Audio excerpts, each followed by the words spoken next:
crazy shit we're doing today.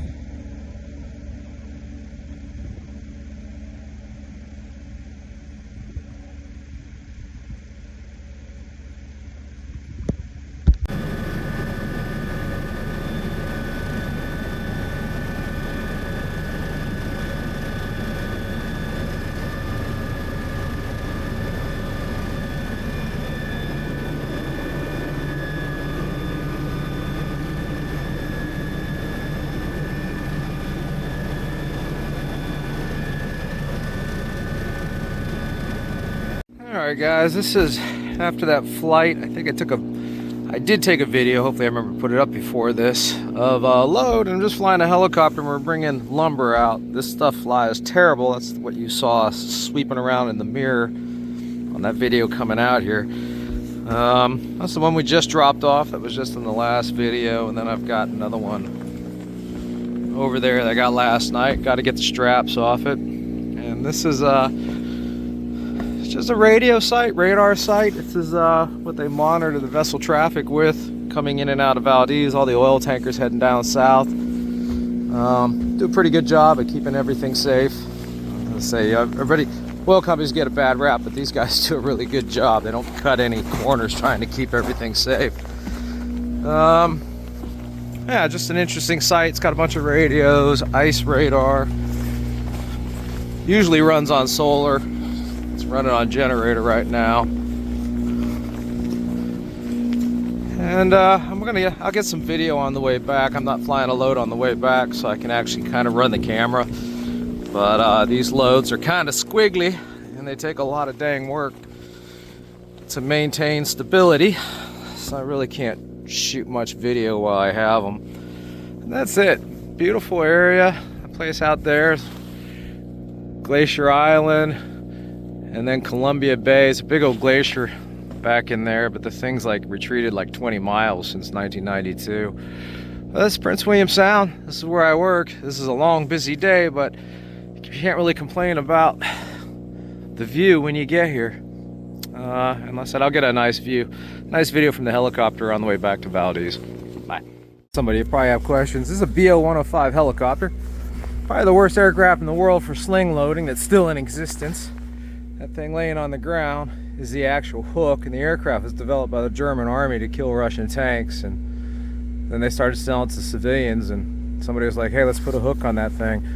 But the hook's not hard fixed, it just hangs from cables, so it swings all over the place. Really gives you a big CG shift as the load shifts, and it's just a pain. I'm gonna have to hook it back up to the other side before I head back, or we won't be able to go fast enough.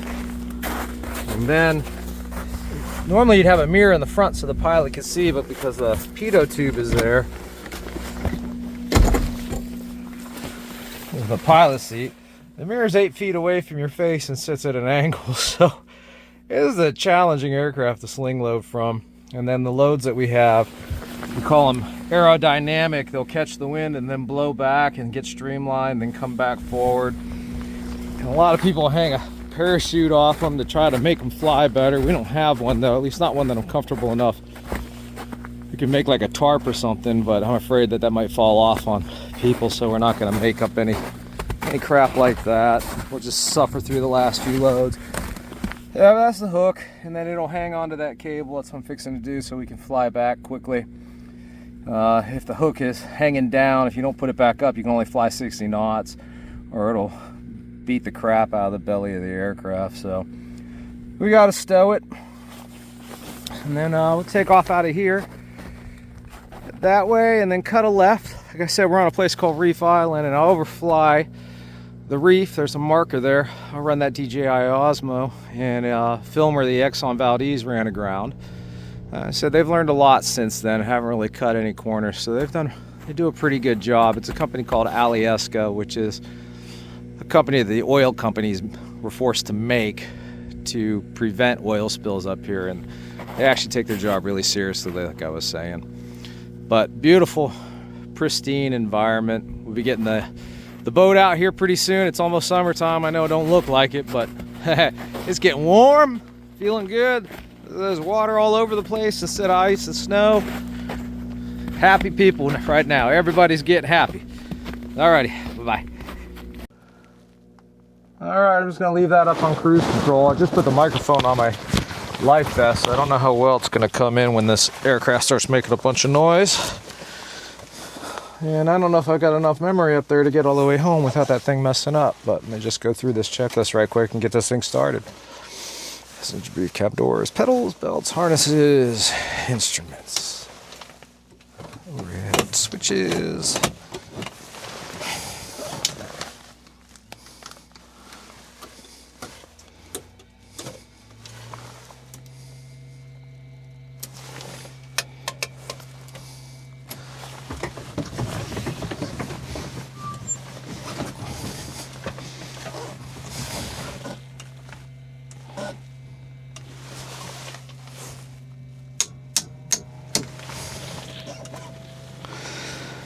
Yeah, it's even day, so we start number 2.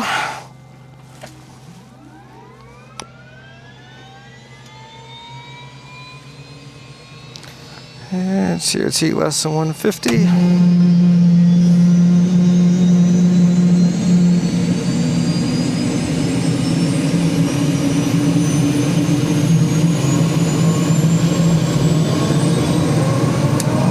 %, ignition off.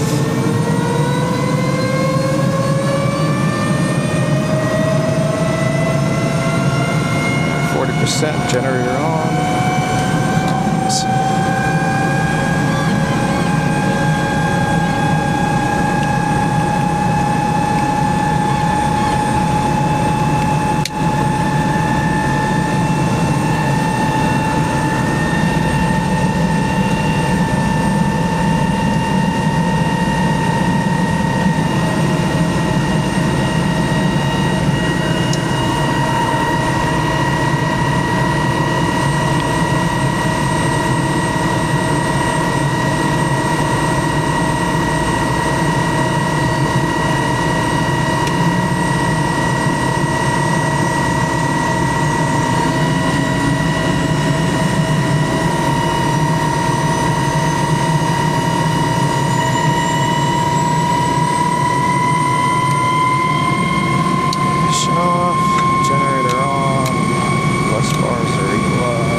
Tugboat says the tanker escorts those tankers in, and hopefully it shows up. I don't want to go too far out of my way here, but that marker sticking up is the Exxon Valdez Aranagram.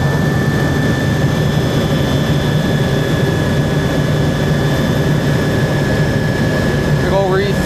If he would have just kept going straight, he would have been fine. But they got on the wrong side of it and then turned right to get back out into the channel and hit the reef.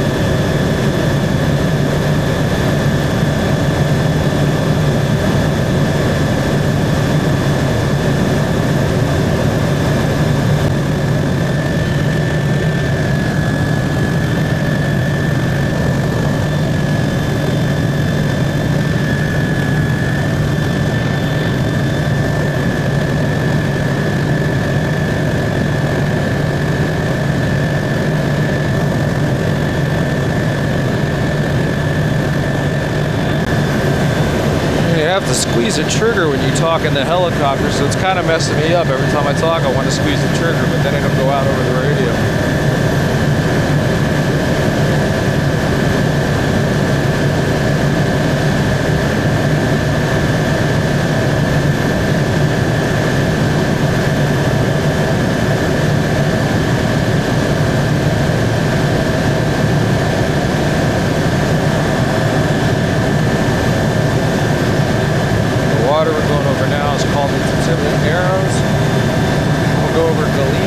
Jack's Bay, and then back into Port of Valdez.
Jack's Bay, looking over now.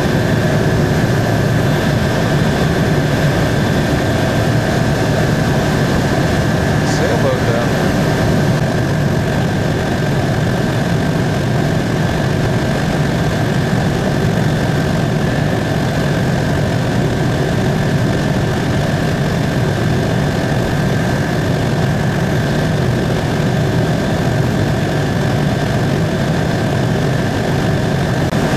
Valley in front of us is Mineral Creek.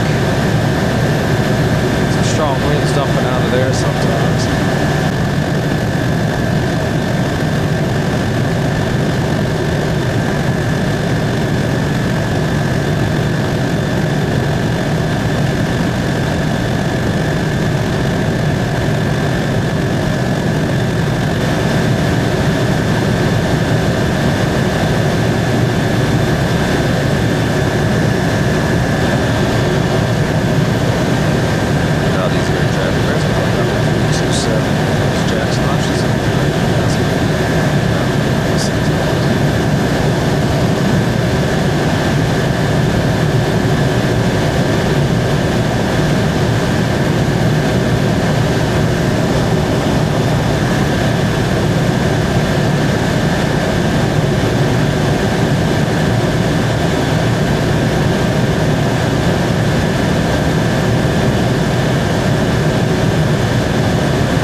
This time of year, you got to pay close attention to the aircraft around. they do talk, but sometimes they have their own names and things. Just gotta keep a good eye out for them.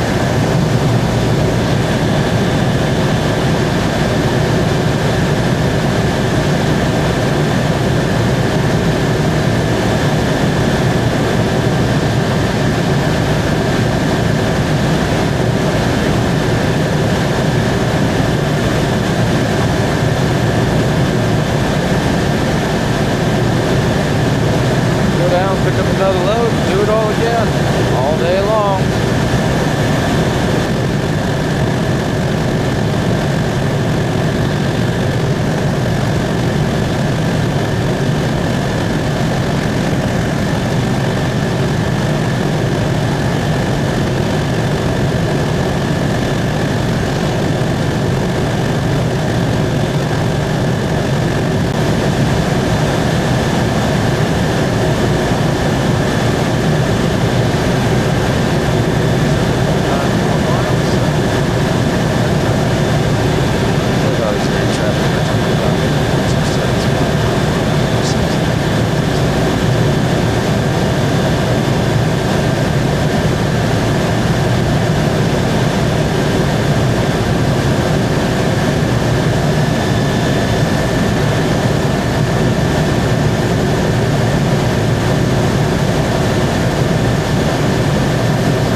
Sir Space Maritime